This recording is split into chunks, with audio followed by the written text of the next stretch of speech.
Bonjour et bienvenue au Musée de l'étrange. Voici la première vidéo d'une série que nous souhaitons vous présenter. En effet, le Musée de l'étrange est composé de plus de 1000 objets sur 200 mètres carrés. Le visiteur n'a pas la possibilité de les découvrir totalement lors de sa venue. Nous vous proposons donc une visite virtuelle pour vous présenter certains objets et leur histoire. C'est parti pour le premier épisode du genre.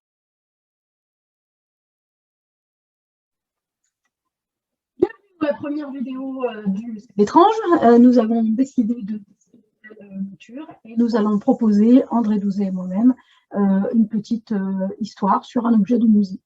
Le premier numéro va porter sur les pierres douces, donc ces petits bâtons précédés de pierres douces au sommet, et André va nous en expliquer la légende et l'histoire. André, on t'écoute déjà pour une petite introduction, et puis s'il y a lieu, je te poserai des questions. Les pierres douces étaient utilisées par les rebouteux de notre région. Le terme pierre douce signifiait qu'elle n'avait aucun angle particulièrement vif, agressif ou blessant. Elles étaient réservées aux yeux lorsque un patient, un habitant de la région ayant coupé du bois, ayant fait du nettoyage ou autre chose, ou simplement sorti par jour de grand vent, prenait ce qu'on va dire des escarbilles dans les yeux, et il allait, s'il n'arrivait pas à extraire cette escarbille lui-même, la tentation de frotter sur l'œil qui était devenu blessé, dolent, provoquait une irritation, une inflammation.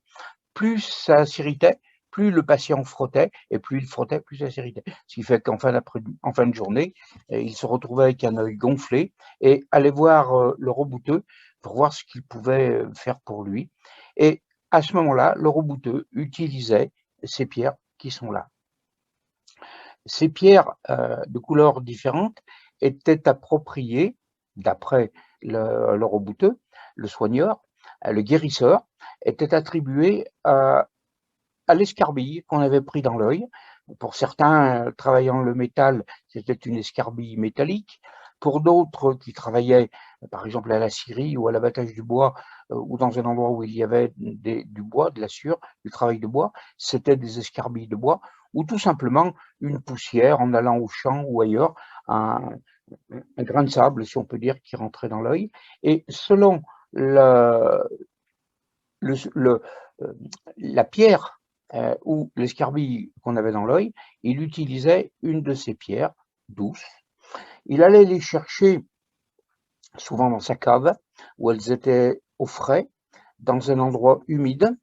Et déjà, le fait qu'il l'utilise pour extraire, il prenait cette pierre, après l'avoir frottée sur un bracelet qu'il se mettait au poignet, qui était une peau de mouton crue, et le fait de la frotter sur cette peau de mouton rendait la pierre, on peut dire, légèrement magnétique, statique, voilà, statique. Et il écartait les paupières, et le fait de promener une pierre douce et froide sur l'œil, le globe oculaire, enflammé, produisait déjà un soulagement, une fraîcheur sur l'œil, et en passant cette pierre délicatement sur l'œil, vu qu'il n'y avait aucun angle vif, cette pierre, lorsqu'elle arrivait à proximité de l'escarbille, finissait par l'attirer par l'effet statique.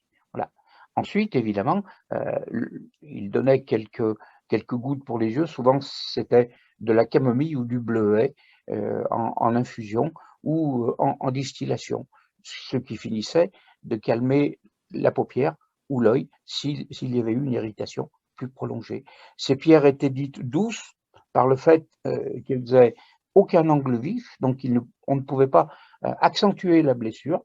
Il n'y avait rien de blessant sur ces pierres, et au contraire, elles extrayaient. Malheureusement, celle que nous avons, il y en a une qui est verdâtre, blanche et rouge. L'ennui, c'est que nous n'avons plus le savoir de l'escarbille que chaque pierre était chargée d'extraire et d'attirer.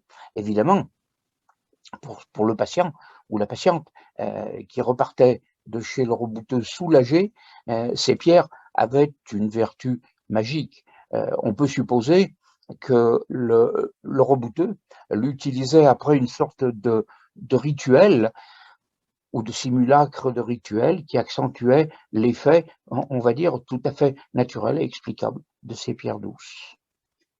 Eh bien voilà, comme à son habitude, nous n'avons pas besoin de poser des questions pour qu'André Douzet parte dans ses explications. Eh bien pour un premier numéro, je trouve que c'est pas si mal et ça permet d'évoquer des objets que nous n'avons pas le temps d'étudier longuement dans la visite du musée. Pour ce premier numéro, nous arrêtons là et nous vous souhaitons une bonne journée. Nous vous disons à bientôt. Au À revoir. bientôt à vous.